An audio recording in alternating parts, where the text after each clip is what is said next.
마당에 두꺼비 한 마리가 나타났다. 농장의 생태계가 복원되면서 최근 두꺼비와 도롱뇽의 수가 굉장히 많이 증가한 것 같다. 생태계 복원이라는 목적을 달성하기 위해서 농장에는 두꺼비의 수가 많으면 많을수록 좋다. 두꺼비와 도롱뇽이 주로 먹는 먹이는 곤충들이기에 녀석들은 곤충들의 개체수가 증가하는 것을 막아주는 소중한 존재이기 때문이다.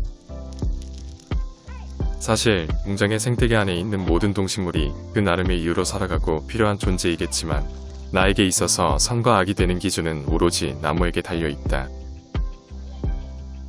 나무가 살아가는데 이롭게 하는 존재는 선에 해당하고 나무를 죽이는 행위를 하는 녀석들은 악에 해당한다. 나무의 성장을 방해하더라도 죽이는 행동을 하지 않는다면 그 녀석은 선도 아니고 악도 아니다. 그런 면에서 두꺼비는 나무에게 피해를 줄 수 있는 해충들을 제거해주는 나에게 아주 고마운 존재이며 당연히 선에 해당한다.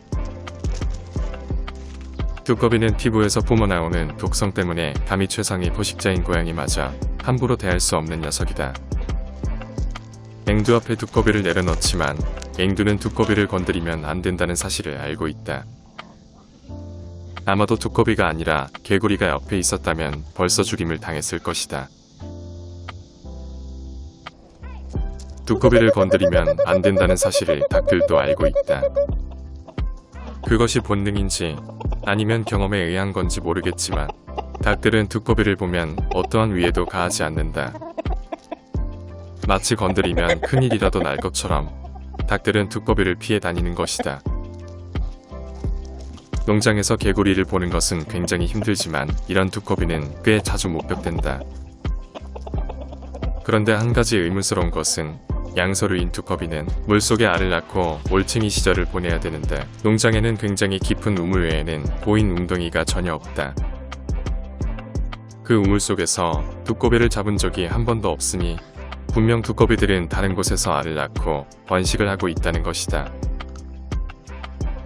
아무튼 해충을 닥치는 대로 잡아먹어주지만 어떠한 천적의 공격도 받지 않는 무적의 두꺼비는 우리 농장에 없어서는 안 돼 절대 선에 해당하는 소중한 동물이다. 이에 반해 앵두와 포도는 나에겐 소중한 고양이들이지만 해충을 잡아먹는 야생새들을 사냥하는 빌런에 속한다. 하지만 내가 가장 소중하게 생각하는 나무를 죽이지 않으니 녀석들 또한 선도 아니고 악도 아니다. 그렇지만 생태계를 생각한다면 고양이는 개체수가 절대로 증가하면 안 되는 유해한 동물임에는 틀림이 없다고 생각한다. 그 다음날 꺼병이 한 마리가 사라졌다. 작은 케이지 안에 있던 꺼병이가 감쪽같이 사라지는 것은 물리적으로 불가능에 가까운 일이다. 나는 녀석들이 케이지 밖으로 탈출하지 못하도록 망으로 둘러쌌기 때문이다. 이 망은 아무리 탈출을 잘하는 꺼병이들도 쉽게 빠져나가지 못할 만큼 촘촘하고 질긴 편이다.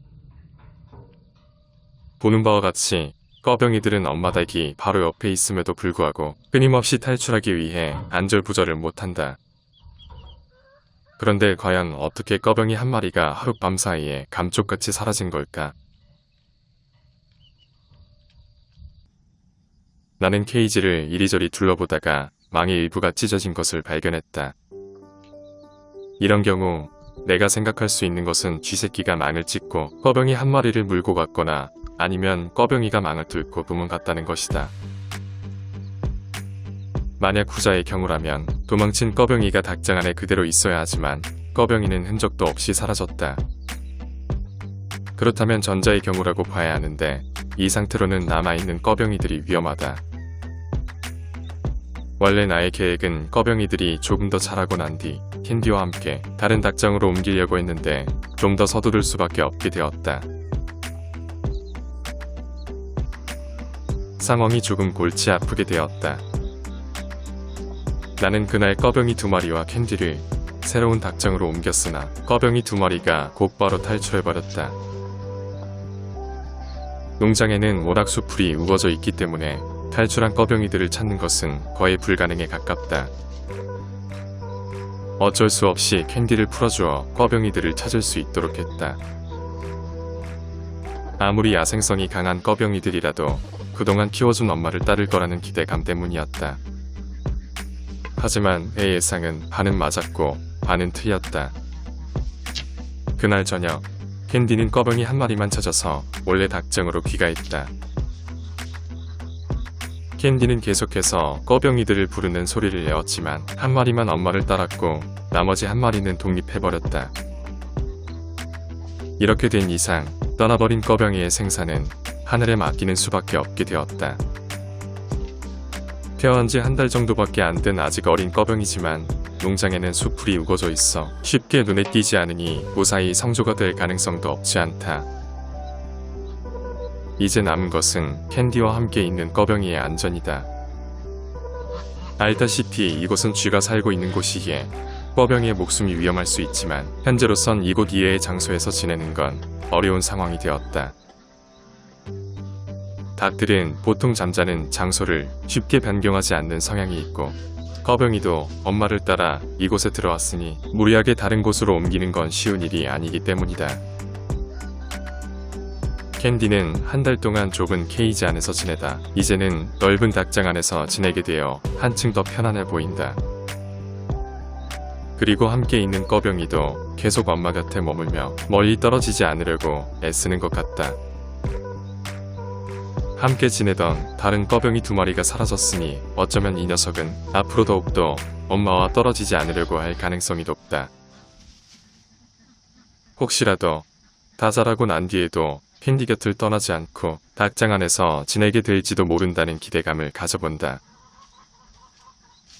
사람이든 동물이든 홀로 남겨진다는 것은 굉장히 두려운 일이니 어쩌면 내가 기대한 것처럼 꺼병이는 꽁의 정체성을 잃고 닭으로 살아갈지도 모른다. 이브가 오리의 정체성을 잃고 닭으로 살아가는 것처럼 말이다. 그날 밤 쥐새끼 2마리가 닭장에 있는 닭사료를 먹는 장면을 목격했다. 소리에 민감한 녀석들 때문에 더 이상의 촬영을 하지는 못했지만 2마리의 쥐는 계속해서 닭사료를 먹었다. 내가 세상에서 가장 싫어하는 동물이 쥐와 뱀인데 한 마리도 아니고 2마리가 닭장 안에서 살고 있다.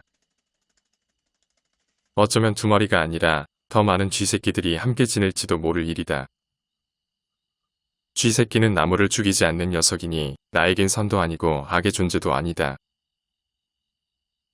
하지만 앞으로 해충을 잡아먹을 내가 아끼는 꺼병이를 먹어치웠으니 녀석들도 당연히 대가를 치러야 한다.